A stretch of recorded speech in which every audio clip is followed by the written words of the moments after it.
الله وبركاته. الحمد لله رب العالمين. الحمد لله الذي أحيانا بعدما أماتنا وإليه النشور.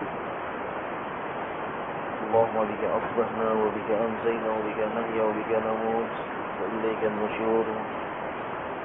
أصبحنا على كتاب الإسلام وكلمة الإخلاص وعلى دين نبينا محمد صلى الله عليه وسلم وعلى ملة أبينا إبراهيم حنيفا وما كان من المشركين.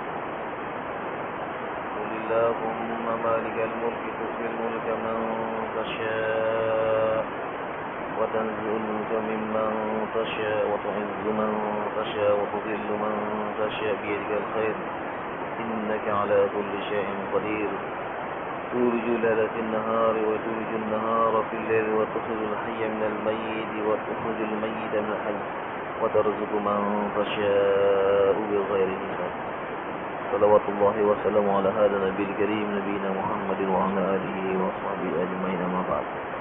Qadimana rahimani wa rahmatullah. Kita akan melanjutkan kembali kajian kita pada kitab Al-Qurtubi.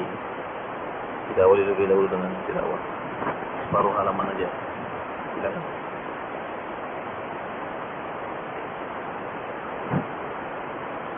A'udzu billahi minasy syaithanir rajim.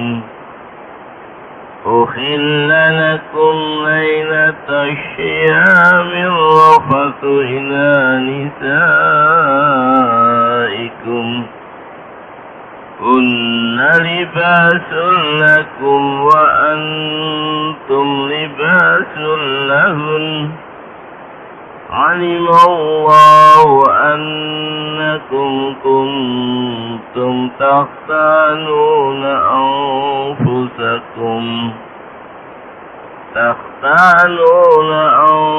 أنفسكم فتاب عليكم وعفى عنكم والآن باشروهن وابتغوا ما كتب الله لكم وكلوا واشربوا حتى يتبين لكم الخيط الأبيض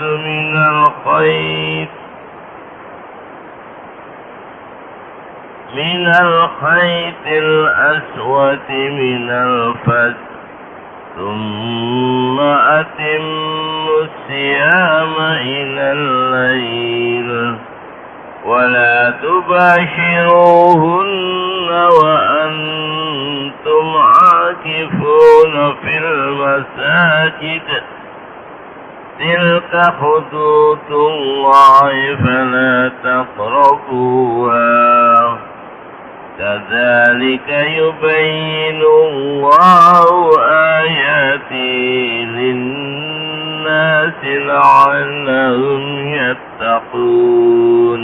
Baik, Assalamualaikum. Kita kembali ke surah Al-Maidah, masih ayat yang ke-6 yang menjelaskan tentang ahkamul wudu, hukum wudu dan siapa saja yang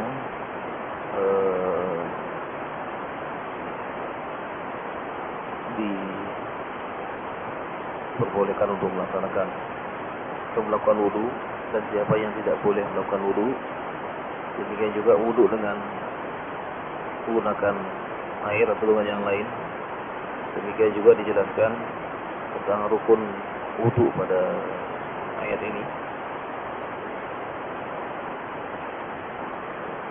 Masih ada beberapa hal yang tertinggal. Nah, begitu pentingnya masalah ini, sehingga jangan sampai kita sebagai umat Nabi Muhammad SAW tidak mengetahui masalah ini. Karena masalah wudu adalah masalah yang sangat urgen sekali. Ia akan menyebabkan sah dan tidaknya seseorang melaksanakan ibadah sholat tergantung dari wudunya. Kalau wudunya benar, maka insya Allah pelaksanaan ibadahnya pun akan akan benar. Tapi kalau sudah wudunya keliru, maka semua ibadahnya pun akan keliru juga. Ada beberapa permasalahan yang diangkat oleh Imam Al-Qurtubi rahimahullah ta'ala dalam kitab ini. Ketika seseorang ingin melaksanakan sholat, misalnya beberapa sholat, apakah dia cukup berwudu satu kali atau setiap kali dia sholat dia berwudu. Di sini ada beberapa kejadian disebutkan bahwa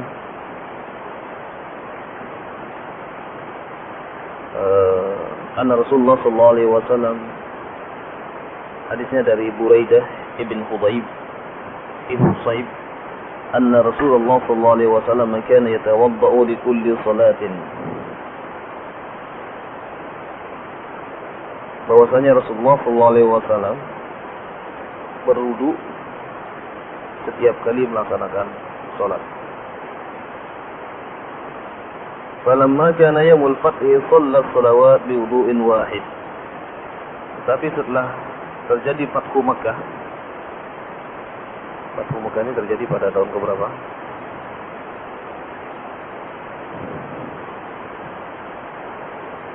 Tahun keberapa?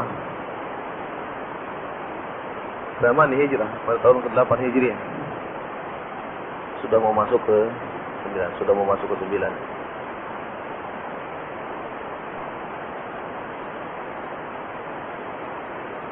Wa masaha ala khuffaihi.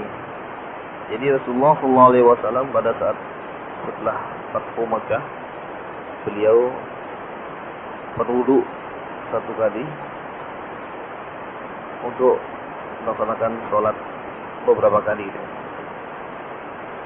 Wa masaha ala khuffaihi, dan beliau juga mengusap khuffai, sepatu yang melekat yang menutupi mata kaki sebagaimana pernah kita bawakan. Waktu itu kita contohkan bagaimana mengusap khuf. Faqala Umar radhiyallahu anhu, laqad sana'ta al-yawma syai'an lam takun tasna'uhu. Umar senantiasa sangat teliti melihat Rasulullah melakukan seperti itu. Umar bertanya, ya Rasulullah, engkau ini melakukan sesuatu yang belum pernah engkau lakukan. Artinya Rasulullah sekali sholat kemudian mengusap khufnya, ini belum pernah dilakukan sebelumnya. Kenapa engkau lakukan sekarang ini? Faqala amdan sana'tu ya Umar, ini sengaja saya lakukan wahai Umar. Falima sa'alahu Umar wastafhamahu, qila lahu innama sa'alahu li mukhalafati 'adatihi mundu salatihi bi Khaybar wallahu a'lam. Kenapa Umar bertanya seperti itu? Ini menunjukkan bahwa sebelum Fathu Makkah, Rasulullah sallallahu alaihi wasallam senantiasa ketika melaksanakan ibadah salat beliau ini berwudu. Tapi setelah Fathu Makkah cukup dengan wudu, satu kali wudu kemudian melaksanakan salat beberapa kali. Rawahu Tirmidzi an Anas anna Nabi sallallahu alaihi wasallam kana yatawaddau li kulli salatin tahiran wa ghairi tahir. Tapi dalam riwayat yang lain Rasulullah sallallahu alaihi wasallam melaksanakan berwudu setiap kali melaksanakan salat, baik dalam keadaan suci. Beliau tetap berwudu.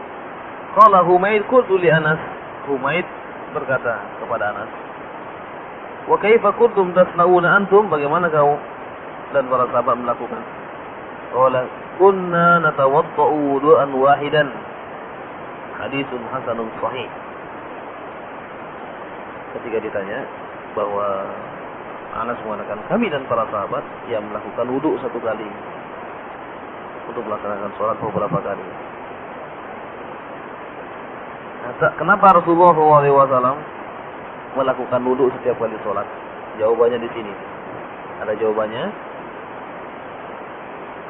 Annahu qala, Rasulullah SAW bersabda, al-wudu ala wudu nur. Antara wudu yang satu dengan wudu yang kedua adalah cahaya. Jadi semakin sering orang berwudu maka Allah akan semakin memberikan cahaya padanya. فكان عليه السلام يتوضأ مجددا لكل صلاة. Jadi Rasulullah SAW berwudu setiap kali salat sebagai tajdid untuk memperbaharui wudu, sekalipun beliau tidak batal.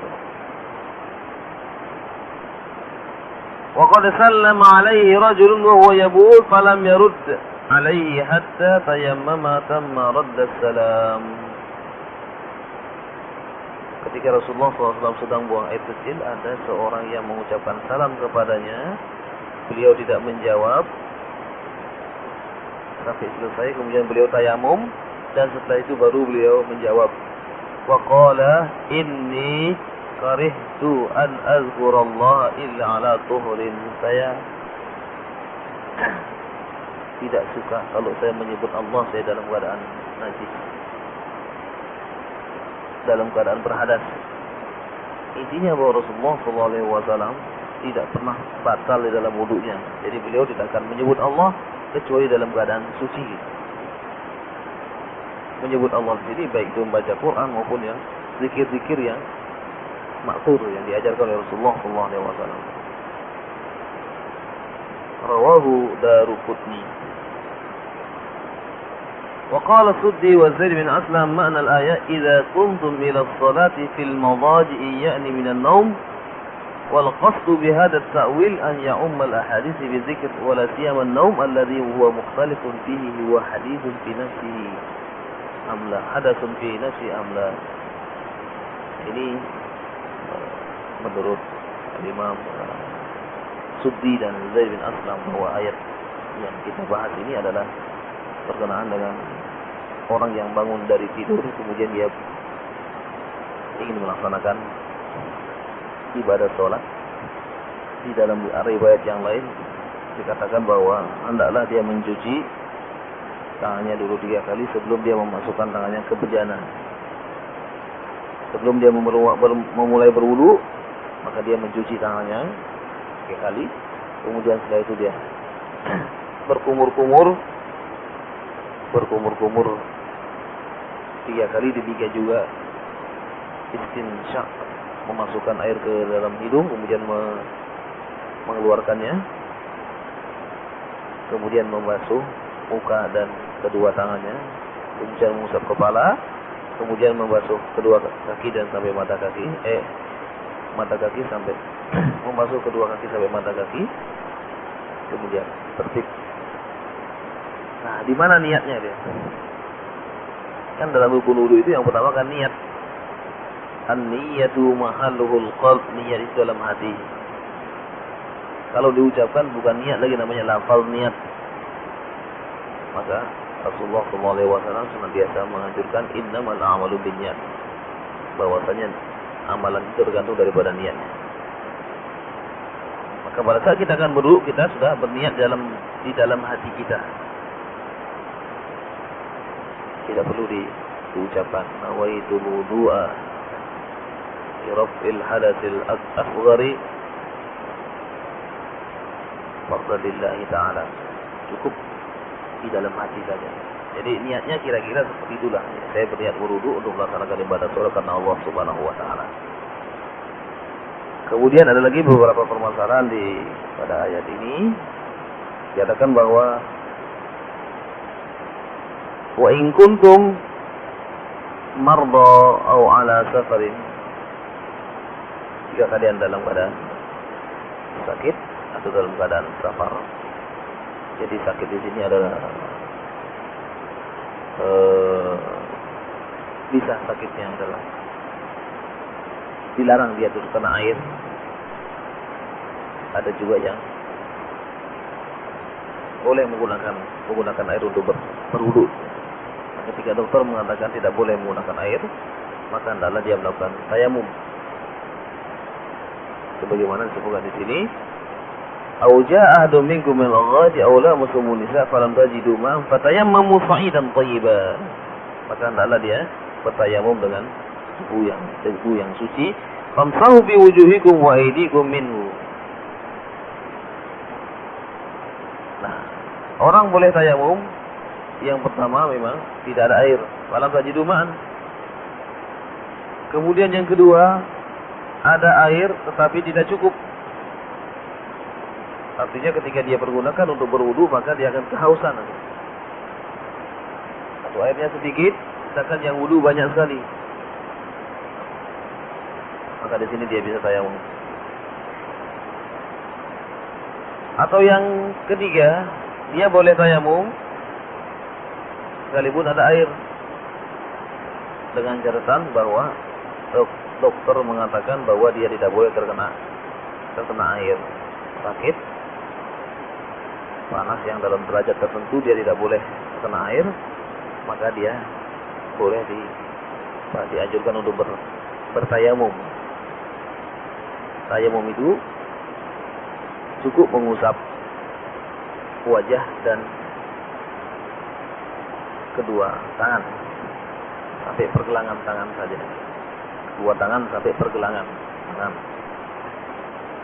Ini bagi yang sering bepergian kemudian tidak menemukan air, atau mungkin punya keluarga di rumah, kakek atau nenek atau bapak yang sedang sakit, yang tidak boleh tersentuh, yang tidak boleh menyentuh air, maka dia bisa menggunakan debu untuk menempelkan kedua tangannya ke tembok, atau mungkin dibawakan debu kemudian ditiup, diusapkan satu kali ke muka, kemudian ke kedua tangan sampai pergelangan tangan. Cara yang kedua adalah menempelkan tangan, kedua tapak tangan ke tempat debu, kemudian ditiup, diusap wajah, kemudian juga diulangi lagi menempelkan tangan ke debu, kemudian ditiup lagi untuk mengusap kedua tangan sampai pergelangan tangan. Nah, ini semuanya kata Allah Subhanahu wa taala, "Ma yuridullahu liyaj'ala 'alaikum min harajin walakin yuridu liyutahhirakum wa liyutimma ni'matahu 'alaikum la'allakum tashkurun." Ya Allah Subhanahu wa taala sama sekali tidak menginginkan kesulitan bagi kalian, tapi Allah ingin yutahhirakum, ingin membersihkan, mensucikan kalian, bukan untuk memberatkan. Ya Allah Subhanahu wa taala memerintahkan kita untuk berwudu, demikian juga melakukan tayamum tidak menjumpai air, makinlah semata-mata untuk mensucikan kalian semuanya dan untuk menyempurnakan nikmatnya. Bukan fakana ruhsatut tayammum fi tamamin ni'am allati taqtadi syukur al-mun'im. Jadi Allah Subhanahu wa taala memberikan rukhsah tayamum dengan menggunakan debu dan sebagai kesempurnaan dari nikmat Allah Subhanahu wa taala. Artinya bahwa salat tidak boleh ditinggalkan baik dalam keadaan apapun, ada air ataupun tidak ada air, maka tetap seseorang itu dianjurkan untuk mendirikan salat baik dalam keadaan sakit maupun dalam keadaan sehat. Sekali lagi, salat adalah merupakan amalan yang paling urgen, dan dialah yang nanti akan pertama kali ditanya oleh Allah Subhanahu wa taala pada hari kiamat. Karena itulah mari kita betul-betul menjaga salat kita. Salat adalah pangkal ibadah. Kalau ibadah salat kita benar, insyaallah pun yang lain-lain pun akan benar. Tapi kalau salat ini sudah tidak benar, maka yang lain pun mengikuti.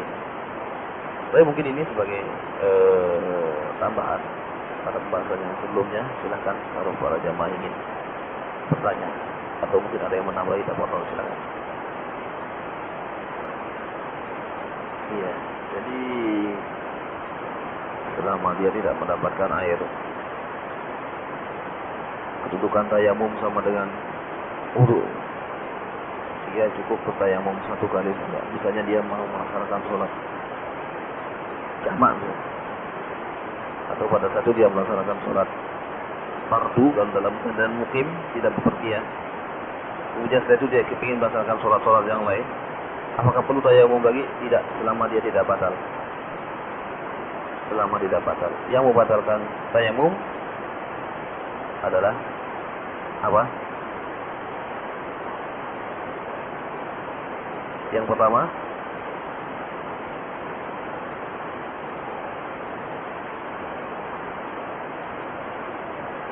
yang membatalkan tayamum artinya kita tidak boleh tayamum lagi kalau sudah ada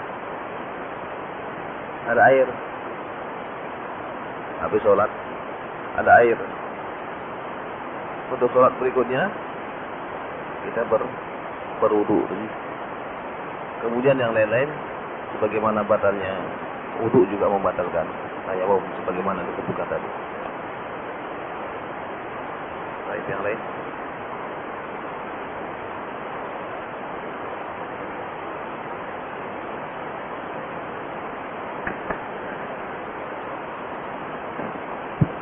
Cara bertayamum orang yang mempunyai hadas besar itu gimana? Yang kedua, cara mandi orang yang berhadas besar yang ada salah satu anggota badan yang tidak boleh kena air. Apakah cukup diusap? Cara yang tidak punya tangan.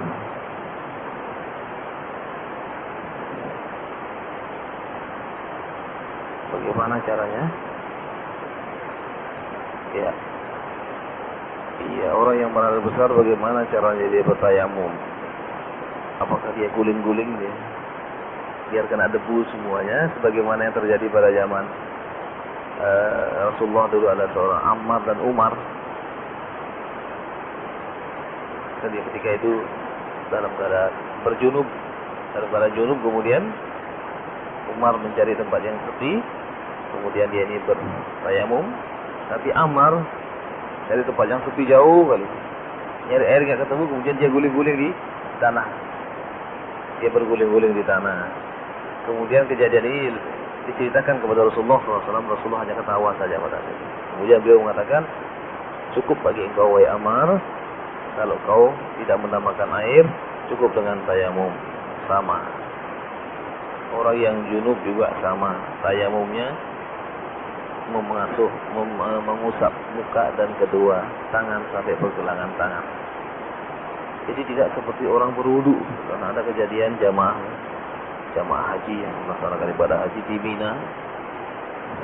Setelah dicari-cari nggak ada jamaahnya kemana, ternyata di belakang kemah. Di situ dia tayamum. Bagaimana tayamumnya? Seperti orang berwudu, dia tempelkan tangannya, kemudian dia basuh mulutnya 3 kali, tempelkan lagi hidungnya, tempelkan lagi mukanya, begitu seterusnya. Ditanya, Pak ngapain Pak?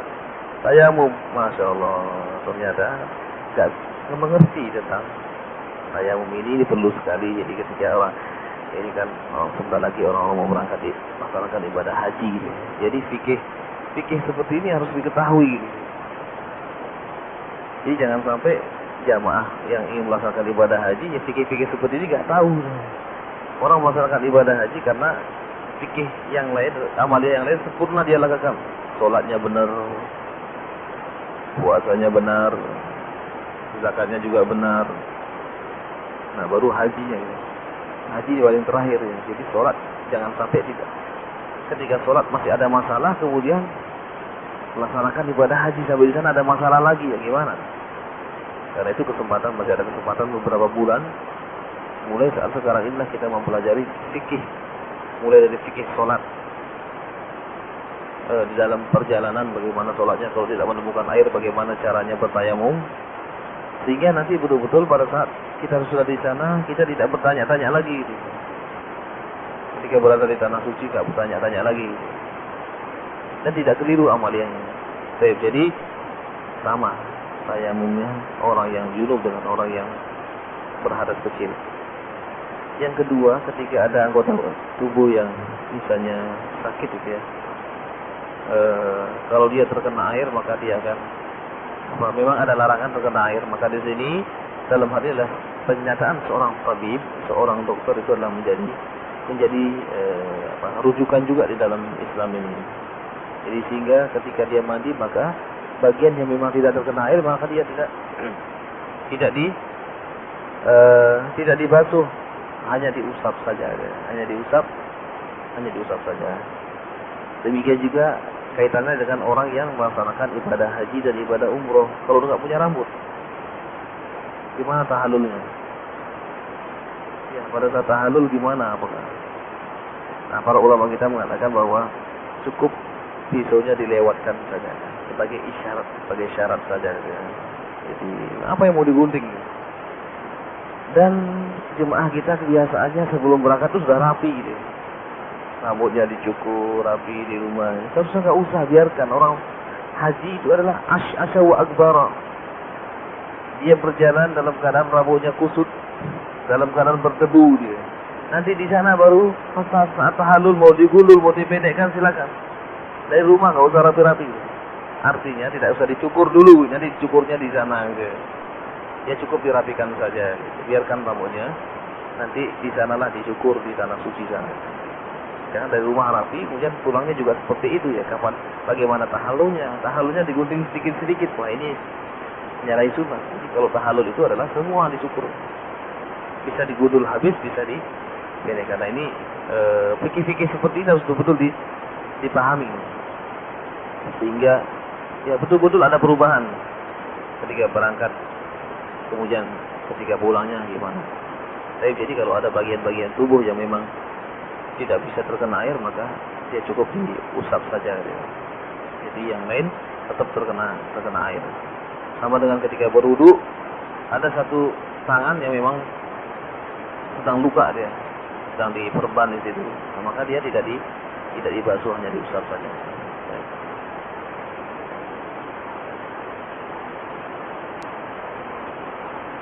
Iya. Imam yang keliru, kemarin juga sudah ditanyakan oleh Pak siapa? Yang biasa duduk di sini. Ketika imamnya salah, kemudian ditegur, subhanallah. Kemudian imamnya tetap saja gitu. Jadi sholat yang menurut kesepakatan para makmum bahwa imamnya ini masih kurang 1 rakaat lagi bisa. Maka ketika itu ya dia nambah 1 rakaat lagi, kemudian dia sujud sahwi. Atau mungkin ketika itu dia lupa mau tahiyat, kok bangun, kemudian ketika subhanallah dia turun, maka nanti dia cukup sujud sahwi. Nah bagaimana kalau dia tidak sujud sahwi, atau dia sujud sahwi sendiri? Ini keliru. Jadi ketika itu kalau imamnya misalnya sujud sahwi sendiri, jadi yang lain tidak ikut, jadi ini keliru. Karena Rasulullah SAW pada saat beliau kekurangan rakaat, beliau kemudian menambah 2 rakaat lagi, dan semua jamaah pun ikut sujud sahwi. Kalau seandainya imamnya tidak sujud sahwi, maka ini hal yang keliru. Gitu. Jadi perlu mempelajari fikih salat, fikul jamaah. Nah kalau makmumnya merasa misalnya, kalau imamnya nggak sujud sahwi, apakah dia sujud sahwi? Nah, bagaimana ada yang sujud sahwi, ada yang tidak sahwi? Ini yang nanggung imam. Kesalahan-kesalahan ini adalah yang nanggung imam. Bagaimana sabda Rasulullah SAW, al-muazzinu aminun wal imamu dhaminun. Al-muazzinu aminun. Muazzin itu orang yang jujur, dia tidak akan azan kecuali sudah masuk waktu. Wal imamu dhaminun. Imam itu menanggung semua bacaan-bacaan sholat. Jadi para makmumnya. Misalnya kalau sudah ditegur, ternyata enggak, ya sudah sujud sahwi sendiri aja. Nanti urusan dia dengan Allah Subhanahu, urusannya dia dengan Allah Subhanahu wa taala. Baik.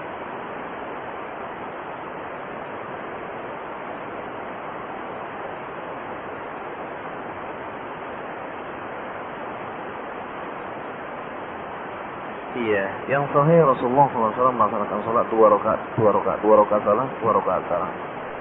Kecuali beliau melaksanakan sholat witir 4 rakaat, pernah beliau 3 rakaat, 5 rakaat, 7 rakaat, 9 rakaat, 11 rakaat sekali salam.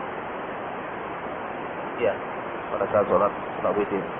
Jadi 5 kali, 5 rakaat ya, beliau 1 kali salam, pernah 7 kali, 7 rakaat 1 kali salam. Jadi kalau sholat yang lain, itu sholat sunnah rawatib, maka kan ada zuhur, sebelum zuhur ada 4 rakaat ya. Jadi 2 rakaat salam, 2 rakaat salam. Silakan.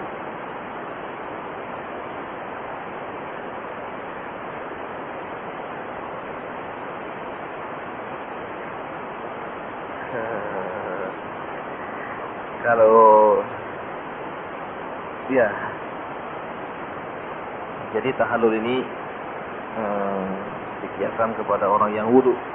Apakah ketika dia berwudu mengusap kepala sedikit sudah sah wudu misalnya? di sini saja diusap, itu sudah sah. Jadi wudunya sah. Tapi kurang afdal itu ya. Demikian juga orang yang melaksanakan ibadah haji atau umroh, maka lebih sempurna dia cukur semuanya. Misalnya kalau dia ambil sedikit, apakah sudah sah? Sah. Jadi itu sudah sah. Ya, tapi dari segi keabdalan maka kurang afdal. Jadi lebih afdal adalah ia mencukur semuanya, mungkin menggundul habis atau memendekkan.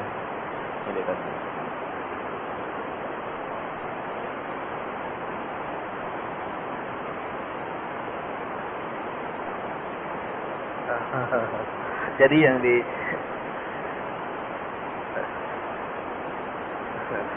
masuk di mukanya sini dia. Kenapa? Apa takut ketahuan gak ada rambutnya? Jadi kalau wudu ya sebagaimana wudunya Rasulullah ketika mengusap kepala, ya congkoknya dibuka dulu, kemudian nanti diusap dari depan ke belakang, kemudian dikembalikan lagi ke depan. Jangan eman-eman, udah di sini aja. Apakah seperti ini sah atau tidak sah? Sini. Kalau misalnya di sini ya, ini karena istilah ulama itu sah. Bagian kepala itu sudah sah. Kalau di sini, depan sini, keningnya ini, mana keningnya sini? Kan wamsahu biru'usikum. Kalau sini, kalau di sini kan masuk muka, wajah. Ini masuk wajah dia, kategori wajah. Jadi nggak usah kasih tahu wajah. Tahu Pak, tolong wudunya yang kasih tahunya juga yang benar, yang ini yang bilang wah wudunya nggak sah Pak, nanti marah orangnya. Baik, masih ada lagi? Cukup?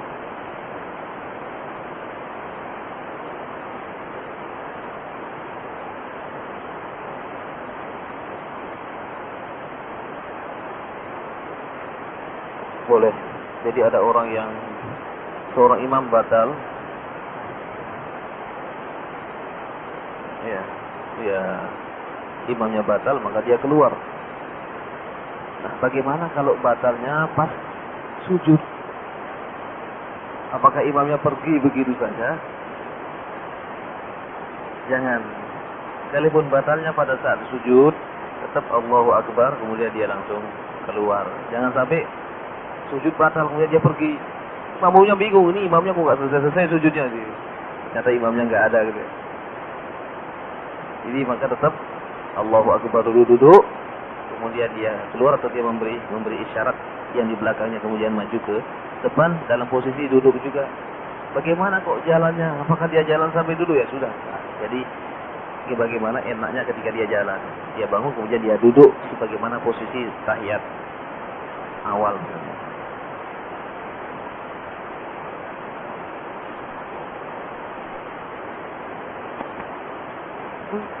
Siapa yang mengganti imamnya? Iya terus kalau misalnya nggak apa-apa. Rasulullah SAW ketika itu sholat di mimbar kemudian dia naik turun. Ini adalah dia bergerak karena ada sebab li'illatin. Kalau nggak ada sebab ya nggak boleh. Sholat jalan-jalan nggak boleh. Jadi kalau ada sebab seperti misalnya orang ada yang batal, jamaah kita ada yang batal satu, maka yang kanan dan kiri bergeser. Jangan sampai dibiarkan sopnya lubang. Kalau dia nggak bergeser, maka yang di belakang maju ke depan. Waduh ini batal nanti. Ya, ini kan karena ada sebab. Sop itu tidak boleh renggang. Sop itu harus rapat dan lurus.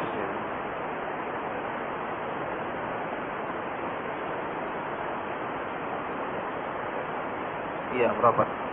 Bagaimana kalau posisi duduk susah? Ya sudah, nanti pada saat sudah bangun baru merapat. Jadi saya pada saat posisi duduk imamnya batal, kemudian ini kan maju satu rumah kan kosong ini. Ya sudah, nanti saja pada saat sudah bangun bangkit baru merapat. Ya bisa merapat, bisa yang di belakang maju.